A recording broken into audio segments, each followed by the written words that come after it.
Indira park ధర్నా చౌక్ వద్ద నిరుద్యోగుల నిరసన. కాంగ్రెస్ పార్టీని నమ్మి మేము మోసపోయాము, మమ్మల్ని గెలిపిస్తేనే మేము గెలిచిన మొదటి సంవత్సరమే 2 లక్షల ఉద్యోగాలు భర్తీ చేస్తామని చెప్పారు. వాళ్ళను నమ్మి పార్టీని గెలిపిస్తే మొత్తం కేసీఆర్ ప్రభుత్వం నోటిఫికేషన్లకు వీళ్ళు అపాయింట్మెంట్లు ఇచ్చారు.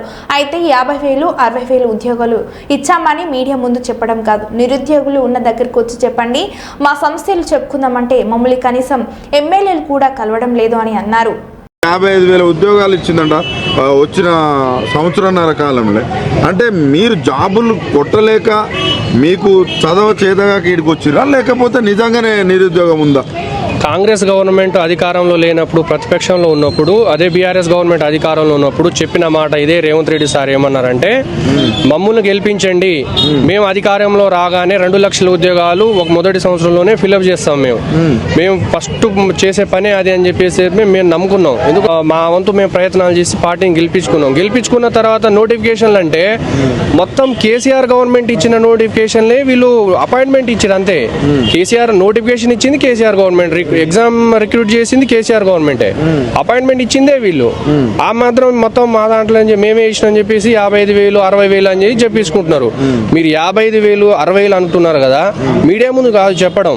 ఒక నిరుద్యోగుల ఉన్న ఇప్పుడు అశోక్ నగర్ కానీ, దిల్షుక్ నగర్ కానీ మీరు లిమిటెడ్గా ఒక 50 నుంచి 100 మెంబర్స్ ఒక అన్ఎంప్లాయ్మెంట్ తీసుకురండి, స్టూడెంట్స్ తీసుకొచ్చి మీరు అప్పుడు చెప్పండి, మాట్లాడండి, లెక్కలతో సహా చూపించండి మాకు అసలు మీరు ఎక్కడ వేసింది. ఎగ్జాంపుల్ వాళ్ళు వేసే 55,000, 60,000 లెక్కలో 15,000 నుంచి 15,000 కానిస్టేబుల్ ఎస్ఐ ఉద్యోగాలు కూడా వాళ్ళు యాడ్ చేసుకురు. అసలు ఎస్ఐ కానిస్టేబుల్ నోటిఫికేషన్ వచ్చింది ఎప్పుడు? 2021లో, ఎగ్జామ్ నడిచింది 2022లో, మీరు వచ్చింది 23 డిసెంబర్లో. మీరే చేసిరు అది.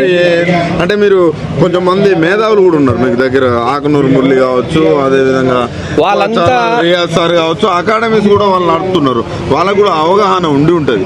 కోదండరామ్ లాంటి వ్యక్తులు కూడా ఈరోజు వాళ్ళని కలవకుండా, అంటే వాళ్ళని కలిసే ప్రయత్నం చేసిరా, లేకుండా డైరెక్ట్ వచ్చి ఇక్కడికి రావడం జరిగింది. వాళ్ళంతా ఏం చేసిరంటే సార్, మేము ఇది చిక్కడపల్లి లైబ్రరీలో కూర్చున్నప్పుడు అదే మల్లూరు రవి సార్ కానీ, వెంకట్ సార్ కానీ, రియాజ్ సార్ కానీ వీళ్ళంతా వచ్చి అప్పుడు వాళ్ళ పోస్టులు ఖాళీగా ఉన్నాయి కదా, వాళ్ళ నోటిఫికేషన్ భర్తీ చేసుకోవడం కోసం మమ్మల్ని ఉపయోగించుకున్నారు వాళ్ళు. ఇప్పుడు వాళ్ళకు ఫిల్అప్ అయిపోయింది, వాళ్ళు ఫిల్అప్ అయితే వాళ్ళు ఇప్పుడు ఎందుకు పట్టించుకుంటారు? అది ఇప్పుడు మాకు నోటిఫికేషన్ వస్తే మేము రోడ్ల మీద వచ్చి కూర్చుంటామా? వాళ్ళది అయిపోయింది, ఇక మాతో సంబంధం లేదు. ఈ రాజకీయ నాయకులు, ఈ రాజకీయ పార్టీలు చేసే పనులు ఏంటంటే ముఖ్యంగా వాళ్ళ సీట్లు భర్తీ చేయడం కోసం ఎంత మోసం చేయడానికైనా సిద్ధంగా అవుతున్నారు వాళ్ళు. అట్లా వాళ్ళ సీట్లు భర్తీ అయిపోయినాయి, ఇప్పుడు ఇక అవసరం లేదు వాళ్ళకు. విద్యాశాఖ కూడా ముఖ్యమంత్రి దగ్గరనే ఉంది. ముఖ్యమంత్రి ఎప్పుడైనా నేను కలుస్తా, ప్రజాభవన్లో నేను ఎప్పుడైనా అందుబాటులో ఉంటారు మా మంత్రులు కానీ. మంత్రులే, ఎమ్మెల్యేలే కలవట్లేరు ఇక్కడ. సీఎం సార్ కలవడం కాదు, ఒక ఎమ్మెల్యేని కలిసి పోయి మా బాధలు చెప్పుకుందాం అంటే ఎమ్మెల్యేలు కలిసే పరిస్థితి లేదు, మంత్రులు కలిసే పరిస్థితి లేదు. ఏ మంత్రి కానీ, ముఖ్యమంత్రి కానీ, ఎమ్మెల్యేలు కానీ, ఏ ప్రజాప్రతినిధి అయినా తెలంగాణ గవర్నమెంట్లో వచ్చిన మొదటి సంవత్సరం 2 లక్షలు ఫిల్అప్ చేస్తా ఉన్నారు కదా, ఆ పర్పస్లో ఒక్కరు కూడా మాట్లాడట్లేదు. అంత బోగస్ మాటలు. 60,000 ఇంకో 4 రోజులు అయితే మేము అట్లనే కూర్చుంటే, ఏం మాట్లాడకుండా కూర్చుంటే 1,60,000 చెప్తారు, ఇంకో 4 రోజులు అయితే 2 లక్షలు చెప్పేస్తారు. అయిపోయింది, మేము ఇచ్చేసినాం అంటారు. నోటి మాటలు మీడియా ముందు అయిపోయింది. ఇక ఇచ్చుడు లేదు, సచ్చుడు లేదు, ఈ చెప్పుడు మాత్రం ముఖ్యం. ఎక్కడ ఇచ్చిరన్నా అంత ఈ ఎస్ఐ కానిస్టేబుల్ ఉద్యోగాలు? మేము వస్తే జియో 40